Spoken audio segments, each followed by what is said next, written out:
অনেকদিন ধরে আমি একখান বিজনেসের প্ল্যান খুঁজতেছিলাম যে আমি কোনো কাম কাজ করবো না, শুধু বসে বসে খাবো। হ্যাঁ, এরকম যদি কোনো ভিক্ষুক দেখতে পান, ওনতে বসে মনে করেন যে টাকা নিয়ে দৌড় দেবেন, আর এমন লোকের টাকা নিয়ে দৌড় দেবেন যাতে আপনার ধরতে না পারে। এটা আমি করে দেখালাম না, কারণ আশেপাশে প্রচুর লোকজন আছে, আমার একদম পেদাবে। আমার ভিতরে যে কি পরিমাণ প্রতিভা আছে মাঝে মাঝে আমি নিজেই জানি না। ছোটবেলাতে আমার প্ল্যান ছিল যে আমি বড় হয়ে সাকিব আল হাসানের মতো একজন ফুটবলার হব, কিন্তু একখান ব্যাডের অভাবে আমি সেই ফুটবলারটা হইতে পারিনি। যাকগে, ফুটবলার হতে পারিনি তো কি হয়েছে?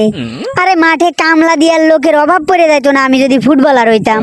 এখন মাঠে কামলা দিচ্ছি, উড়ে বাবা এ কি, এগুলো কি সেই রাখালের বাঁশি না? ওই যে রাখাল বসে বসে বাঁশি বাজাইতো আর রাজার মেয়ে বাইরে হয়ে চলে আসতো, ওলাবারে এখন দিন ভরে বাঁশি বাজালেও আসে না।